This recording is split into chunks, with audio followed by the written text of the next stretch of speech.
அமேசான்ல வந்து எலக்ட்ரிக் அடுப்பு விற்கிறாங்க. இங்க வந்து பெட்ரோல் டீசல் வந்துச்சுன்னா கேன்ல விற்க கூடாதுங்கிற விதிமுறையை மீறி கேன்ல கொடுக்க வேண்டிய நிலைமை கொண்டு உருவாக்கியிருக்காங்க. நான் பெட்ரோல் போடும்போது கண்கூடா பார்க்குறேன், ஒரே கூட்டமான கூட்டம். வழக்கமாக போடுற இடத்துல எனக்கு வந்து ரொம்ப ட்ரை ஆகி கிட்டத்தட்ட 30 கிலோமீட்டர் தான் தாங்குங்கிற மாதிரி சரி வெளியே போனால் பிரச்சனை சொல்லிட்டு நான் வந்து போட போனேன். வழக்கமாக போட போனா அவ்வளோ கூட்டம். அதுக்கு முன்னாடி நான் கிராஸ் பண்ணி போனேன், எல்லா பங்குலுமே கூட்டம். அப்போ என்னன்னு கேட்டால் என்ன சார் செய்யறது, ஒரே பாடா இருக்கு, இவங்களோட கேட்க மாட்டேன்றாங்க. ஒரு பிரச்சனை மீடியா வந்து சுற்றி அப்போ ஒரு மீடியா எடுத்துட்டு இருந்தாங்க. நாங்கள் வந்து சொல்கிறோம் அவங்கள்ட்ட ஒன்றுமே பிரச்சனை இல்லை சார், நீங்கள் எவ்வளோ கேட்டாலும் கொடுப்போம் சார். இல்லைலாம் எடுத்து போட்டிருக்காங்க.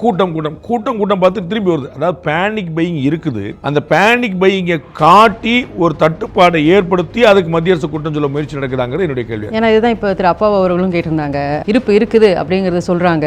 ஆனா களத்தில் வந்து பார்த்தோம்னா மக்கள் கூட்டமாக வாங்குறாங்க, டெபிசிட்டி மாதிரி இருக்கு, ஷார்டேஜ் மாதிரி இருக்கு. அப்போ இது என்ன திட்டமிட்ட விஷயமா அப்படின்னு அவர் கேட்கிறாரு. திட்டமிட்ட விஷயமா தான் இருக்கும்னு நினைக்கிறேன். யார் திட்டமிட்டது தான் பார்க்கணும். திரு அப்பா அவர்களுக்கு ரொம்ப க்ளோஸா தெரிஞ்சிருக்கும் போல தெரியுது. ஏன்னா வந்து அவர் தான் சொல்றாரு எங்குமே பிரச்சனை. நான் உங்களுக்கு ஏற்கனவே சொன்னேன், தமிழ்நாடு அரசு சொல்லுது தட்டுப்பாடு இல்லை. தமிழ்நாடு சொல்ற 2 துறைகள் சொல்லி தட்டுப்பாடு இல்லை. ஐஓசி சொல்றதையோ சென்ட்ரல் கவர்மெண்ட் சொல்றதையோ ஹர்தீப் சிங் பூரி சொல்றதையோ நீங்க பொய்ன்னு வச்சுக்கோங்க. போக்குவரத்து கழகம் எப்படி சொல்லுது எங்களுக்கு எந்த தட்டுப்பாடும் இல்லைன்னு, அம்மா உணவு எப்படி சொல்லுது எங்களுக்கு எந்த தட்டுப்பாடு, அவங்க மட்டும் தனியாக கொடுக்குறாங்களா? அப்ப எங்கேயுமே தட்டுப்பாடு, எப்படி தட்டுப்பாடு வருது? அப்ப கமர்ஷியல் சிலிண்டர்ல ஒரு முன்னெச்சரிக்கை நடக்க ஒரு காஷன் நடவடிக்கை 21 நாட்கள் அடுத்த சிலிண்டர் புக் பண்ணலாங்கிறத 25 நாள் 4 நாள் மாத்திருக்காங்க. இது ஒரு காஷன் ஒரு நடவடிக்கை, அவ்வளவு, வேற எதுவுமே கிடையாது. எங்கேயுமே தட்டுப்பாடுக்கான வாய்ப்பே இல்லாத போது திரு அப்பாவை சொல்றாருன்னா அதுல தான் என்னோட கேள்வி வருது. அப்ப திட்டமிட்டு தான் பண்றாங்க. யார் திட்டமிட்டு பண்றாங்க? பாரத பிரதமர் நரேந்திர மோடி திருச்சிக்கு வந்து வாக்குறுதி கொடுத்துருப்பாரு, ஒரு பிரச்சனை வராது, கவலைப்படாம இருங்க, எந்த பிரச்சனையும் வராது. அதுக்கப்புறம் ஊடகங்களை தொடர்ந்து வந்து பிரச்சனை பற்றாக்குறை செய்தி வந்துகிட்டே. என்ன காரணம்? அது தோசை போயிருச்சான், சப்பாத்தி கிடையாதான், மெனுல மாத்திட்டாங்களா,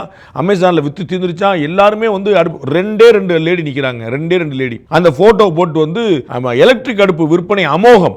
அமேசான்ல வந்து எலக்ட்ரிக் அடுப்பு விற்கிறாங்க. இங்க வந்து பெட்ரோல் டீசல் வந்துச்சுன்னா கேன்ல விற்க கூடாதுங்கிற விதிமுறையை மீறி கேன்ல கொடுக்க வேண்டிய நிலைமை கொண்டு உருவாக்கியிருக்காங்க. நான் பெட்ரோல் போடும்போது கண்கூடா பார்க்குறேன், ஒரே கூட்டமான கூட்டம். வழக்கமாக போடுற இடத்துல எனக்கு வந்து ரொம்ப ட்ரை ஆகி கிட்டத்தட்ட 30 கிலோமீட்டர் தான் தாங்குங்கிற மாதிரி சரி வெளியே போனால் பிரச்சனை சொல்லிட்டு நான் வந்து போட போனேன். வழக்கமாக போட போனா அவ்வளோ கூட்டம். அதுக்கு முன்னாடி நான் கிராஸ் பண்ணி போனேன், எல்லா பங்குலுமே கூட்டம். அப்போ என்னன்னு கேட்டால் என்ன சார் செய்யறது, ஒரே பாடா இருக்கு, இவங்களோட கேட்க மாட்டேன்றாங்க. ஒரு பிரச்சனை மீடியா வந்து சுற்றி அப்போ ஒரு மீடியா எடுத்துட்டு இருந்தாங்க. நாங்கள் வந்து சொல்கிறோம் அவங்கள்ட்ட ஒன்றுமே பிரச்சனை இல்லை சார், நீங்கள் எவ்வளோ கேட்டாலும் கொடுப்போம் சார். இல்லைலாம் எடுத்து போட்டிருக்காங்க.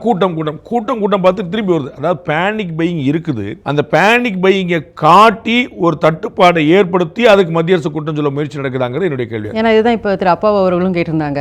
இருப்பு இருக்குது அப்படிங்கிறத சொல்றாங்க. ஆனா களத்தில் வந்து பார்த்தோம்னா மக்கள் கூட்டமாக வாங்குறாங்க, டெபிசிட்டி மாதிரி இருக்கு, ஷார்டேஜ் மாதிரி இருக்கு. அப்போ இது என்ன திட்டமிட்ட விஷயமா? Behind Woods Beyond the News with Rangaraj Pandey. Title sponsor Chennai Samrita Aviation, Hotel Management, Nursing. Easy-ஆ படிங்க salary-யோட.